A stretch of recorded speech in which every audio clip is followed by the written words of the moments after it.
Mazuma TV back with another video. Shout out to Mazuma Nation, man. I apologize for the inconsistencies as always, but I'm back with another one. I'm back to talk about a fight that's pretty intriguing that's coming up right now. Unfortunately, it isn't the Shakur Stevenson fight.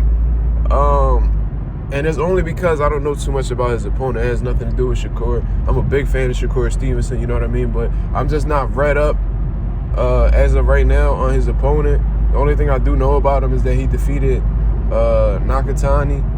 And I just know that he's an aggressive pressure fighter.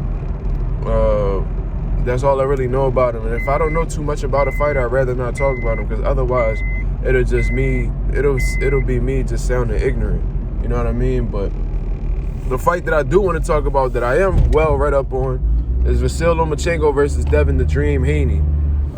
Great fight. You know what I mean? Not the best fight in the lightweight division, of course. We all know what the best fights in the division will be as of right now, but it's a good fight. It's a watchable fight. It's a fight that I wouldn't mind tuning in to see. You know what I mean? So definitely want to talk about this. Vasiliy Lomachenko has racked up a few wins since losing to Teofimo Lopez. I think he won against, I think he beat Richard Comey. He beat Nakatani. It wasn't in that exact order, I believe. I think he fought Nakatani first. I could be wrong. But regardless, Nakatani, Richard Comey, and then he just defeated Jermaine Ortiz not too long ago.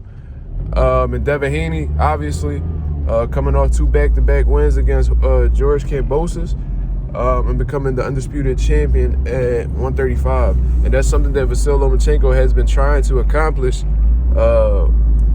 since he was at 126, since he was at 130.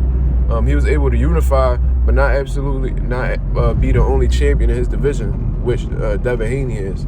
You know what I mean? These guys both have history as well. Devin Haney was in line to fight Vasiliy Lomachenko for the WBC title. For some reason, I'm not sure exactly what the details are behind the scenes, but Vasiliy Lomachenko got a franchise belt, and they handed the real WBC belt to Devin Haney. So it seems as if Vasiliy Lomachenko wasn't necessarily worried about fighting Devin Haney at that time, but now he has to fight him because Devin Haney has every single belt that you need. And if you want to become undisputed, you only have to see that man. So these guys definitely got a history. I know Devin Haney had a chip on his shoulder when it comes to Vasiliy Lomachenko because he didn't give him a shot when he was coming up. So maybe he just wants to send a message to him. You know what I mean? But yeah, it's a great fight. Now, just looking at the fights, both guys are confident. Both guys have some momentum going on right now. But I want to see, and there's a lot of people who believe Devin Haney will win this fight. I favor personally Devin Haney to beat Vasiliy Lomachenko. I just think that his overall boxing ability could get the job done. But there is some problems that Vasiliy Lomachenko can pose against Devin Haney. You know what I mean? For one, he's a southpaw, right? And I know, like, a lot of people try to look over that aspect, but there are fighters who do struggle with southpaws. You know what I mean? Devin Haney does have some experience against southpaws. I think the most recent one that he had fought was Jojo Diaz. And there were some things that I saw against Jojo Diaz that stood out to me. You know what I mean? For one, he couldn't really get his jab off how he usually does. You know what I'm saying? He was probing with the jab and stuff like that to try to understand how far Jojo Diaz was. But the way that he was popping his jab against, like, Kambosos just wasn't happening in that fight. I don't know if it was because the southpaw angle was making him hesitant to shoot it. I just don't know if he just couldn't pull the trigger on it. I don't know exactly what it was, but he struggled to get that jab off. And I think according to the statistics, Jojo Diaz outlanded Devin Haney in the jab department. And that's insane, like, in my opinion, because I believe Devin Haney has one of the best jabs in the division. I mean, in boxing, period. I think he has one of the best jabs in boxing, period. So to see him get out-jabbed when that's really, like, his bread and butter, in my opinion, it was kind of weird to see. And what made it even more weird was that Jojo Diaz rarely uses his jab.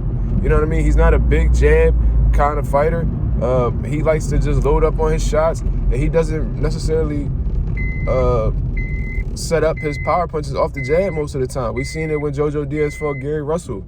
It was a competitive fight against Gary Russell, but he was hesitant to throw his jab. He's always been like that. He's never been a jab first kind of fighter. So when you have one of the best jabs in boxing and you get out jabbed by a guy who's not really known for his jab, that's something that really stood out to me.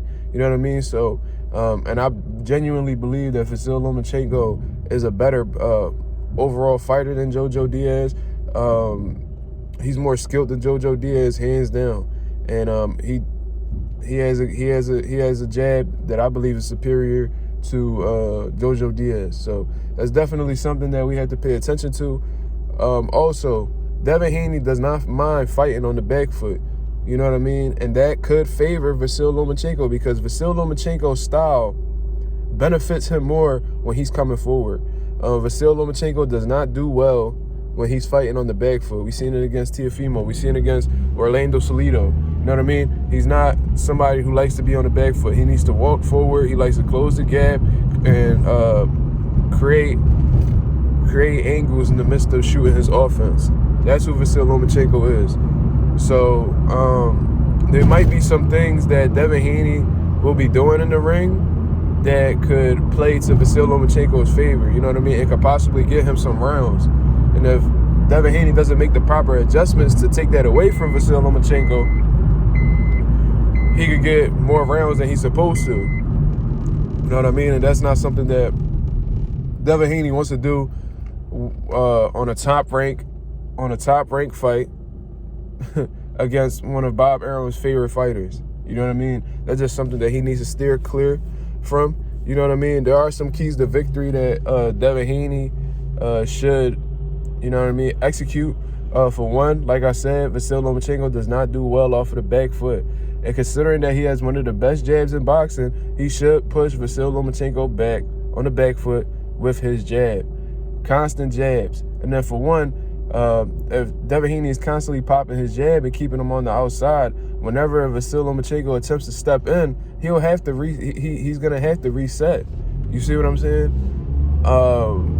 And then another thing I noticed too, Vasiliy Lomachenko, he likes to have his guard up real tight when people are shooting combinations. I don't really ever see him, and it could be me just not studying him enough, but he doesn't really punch with the opponents. You see what I'm saying? So that's something I noticed in the Teofimo fight as well. Teofimo would be ripping combinations up and down, and Vasiliy would just have a tight high guard and just get on the move and reset. You see what I'm saying? When Teofimo would stop throwing punches, he'll reset and try to go right back to what he does. But when he usually is getting punches put on him, he tightens up real well and tries to catch those shots on the gloves and on the arms. So Devin Haney using that jab, pushing him back, and just making Vasiliy Lomachenko uncomfortable, man. Can't let him close the gap. Vasiliy Lomachenko is a short man with very short arms. If you keep him at the end of his jab, I think that he can get a wide unanimous decision with just one punch. But is he going to be able to execute that punch against a southpaw when he's struggled in the past with it? I believe I'm a remain optimistic and believe that he will. But and I do believe he's gotten better since the Jojo Diaz fight. So maybe he'll look back at that fight, make the adjustments necessary, and then come back and show that he's improved since then. You know what I mean? But there are some fists that Vasiliy Lomachenko can take advantage of. Another thing that I noticed, and this is probably the last one that I'm going to give to you guys. When Devin Haney fought Jojo Diaz, he was getting hit a lot with the overhand left. He was attempting to catch him, but he just wasn't able to block it the right way. You know what I mean? He'll try to like pick up the phone and catch that shot on the gloves, but it'll always come a little bit inside and land flush. And that's not something you want Vasiliy Lomachenko to do. You know what I mean? He does. I don't know if he'll be capable of hurting Devin Haney, but he does have some pop. His KO ratio is not bad at all, and he stopped men that were the size of Devin Haney. You know, Nakatani's a huge dude. You know what I'm saying? So if he's able to hurt a big man like that, then it isn't far-fetched to say that he could hurt somebody like Devin Haney. You know what I'm saying? Jorge Linares was a bigger dude too. That's an opponent they have in common, and he was able to hurt Linares to the body. It made him quit ultimately.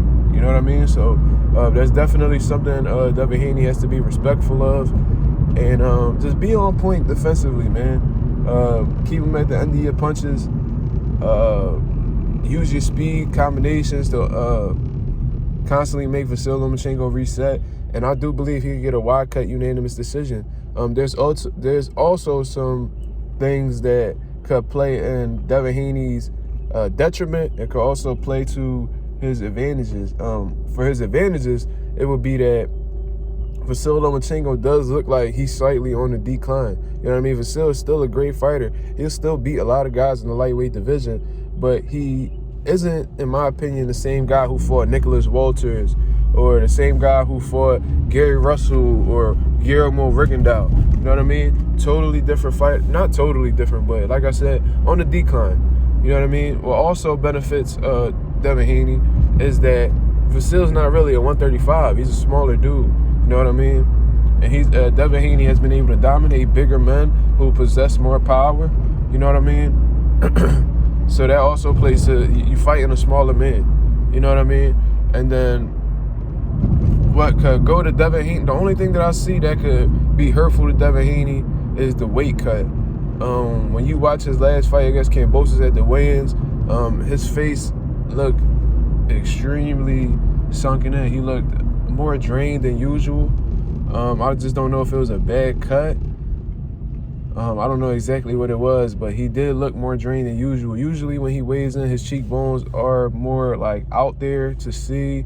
But this one, it just looked totally different. Like it looked like he was a skeleton. You know what I'm saying? So hopefully he has some nutritionists with him that's getting him right and putting the right foods in his body so he's not depleted when he goes in fight night. And I'm sure he has the money to afford it. Yeah, he got a couple dollars, so he should be all right. And I hope he has a great weight cut, man, because I would hate to see that man fall because he stood at a weight class too long. You know what I mean? But that's just what I think, man. I do think that, like I said, Vasiliy Lomachenko can pose some problems. It's a great fight, but I see Devin Haney coming out on top. You know what I mean? That'll be a great win for him, and that'll definitely set up hopefully, from an optimistic standpoint, that he's able to create the bigger fights that we actually are dying to see after this win. So this is Mazuma TV, man. Shout out to Mazuma Nation for tuning in. Let me know what y'all think in the comment section. And I'm out.